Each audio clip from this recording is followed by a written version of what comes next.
Good news. Matthew chapter 8 verse 29. Anytime you come, especially when you come to church, you have come to destroy the devil.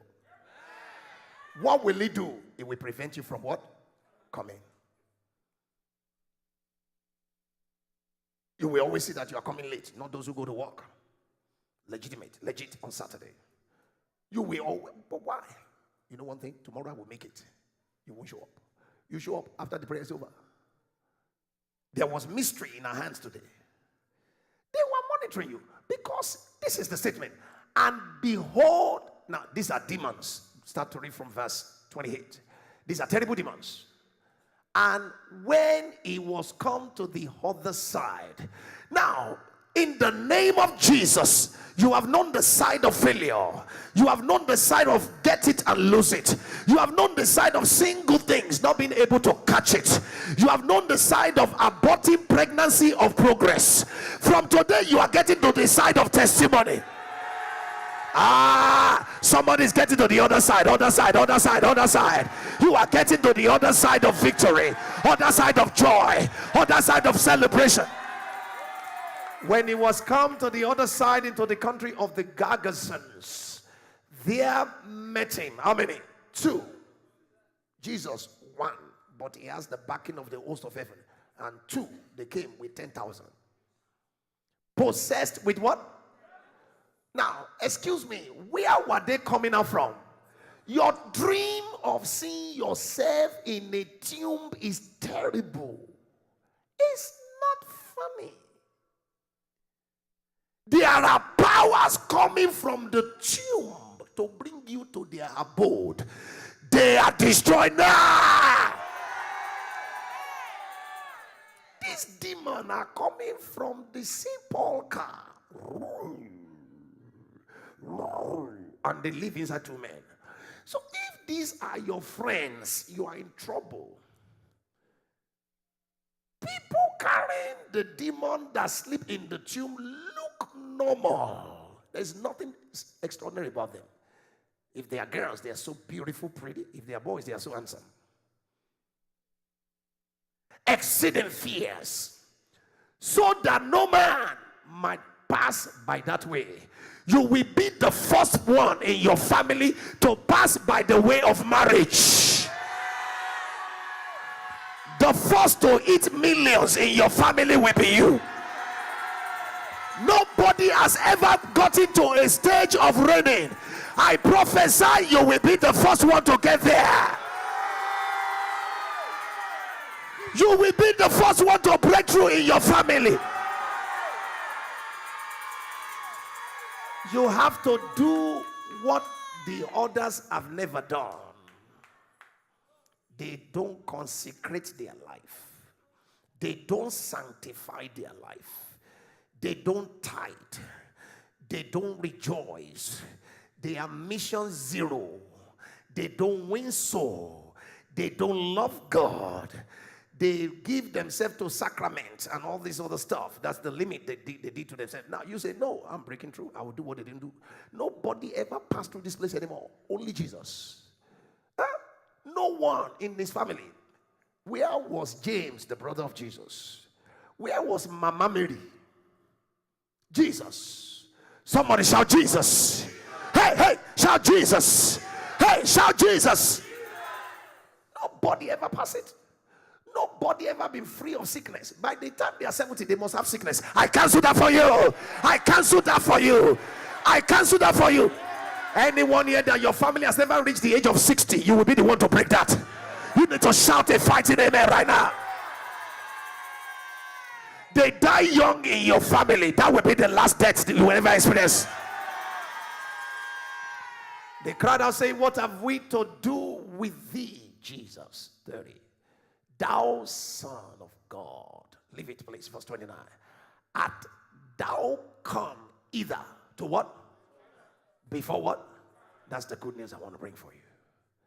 There are devil tormentors. Oh God Almighty. When you walk, you torment. When you worship, like we've been doing today, you torment. When you give. Now, how do you know you torment? They respond. When the devil is tormented, what will he do? Respond. If he's not responding, then you are not what? Tormenting. Rise on your feet. We're going to torment some devils out of this place. We're going to torment some devils out of this place. Say, Father, in the name of Jesus Christ of Nazareth, let every harassment and character assassination of the devil over my life receive maximum torment unto destruction now. Go ahead and pray. Come on. Your SAT exam in the entire United States, you will be the best there. Even if you are not saying it, maybe you are saying it to one of your children. Shout the loudest amen. Because they will fight against your passing it. They will fight against your normal decorum of success. Now look at demons talking. Verse 23. Mark 1:23. Mark 1:23. Look at demons talking. Mark 1:23. Look at what they said. Mark 1:23. Mark chapter 1 verse 23. Glory to God. Now it said, and there was in the synagogue. Now today's synagogue can be likened to what? Church building. So you are mistaken to think they are not here. They can't stay here. In the synagogue, a man with what?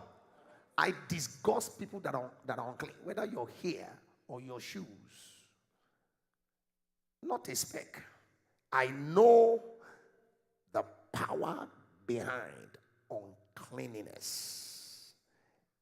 They are demons. You think I don't have time? It's not. Your car carried demons because of what? Uncleanliness. No sane person, if you defecate all around this place, the toilet is on the floor, no sane person will sit there. I say, okay, I'm just relaxing, and you are brushing your mouth and you are eating there. You know you must be mad. And the spirit of madness hang out. When kitchen is unclean, you know, that gear area unclean, under the seat unclean, yeah, stinking. What for what? It's not a joke. It's not a joke. Bag unclean. Socks unclean. Wardrobe unclean. There are demons there. You give them room. It's not funny. It's not physical, like spiritual. I'm telling you this. With an unclean, people step at that door. Every angle is clean. If we have to clean it 21 times, we know what we are doing. Ratulaba, we are sweeping them out. No, you can't be here. Get out. This is not your habitation. This kitchen belongs to God. This wallet shall be filled with money. This car will not have an accident. I sweep you out. Can I hear the loudest amen? That's why you will always see witch with broom.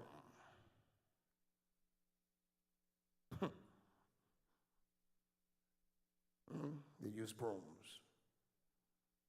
A man with an unclean spirit, and he cried out. Verse 24. Look at what he said. Saying, leave us alone.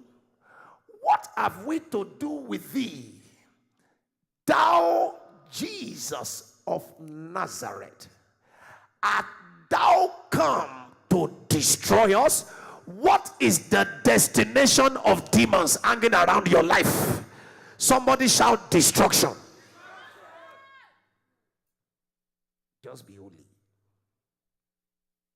I know thee, who thou art, the Holy One of God. Holiness gives you the guarantee to destroy demons. Not to torment. Torment is okay. But when you are holy, what do you do? Because they will know you.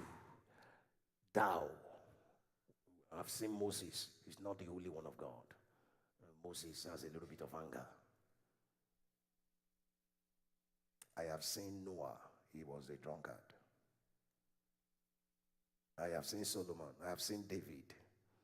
We have seen all of those. We have seen Isaiah. Elijah is a coward. He destroyed all witches, but he ran away. And I saw Malachi. He just prophesied. He never lived to see it. But who is this one? Let's check him out. Holiness.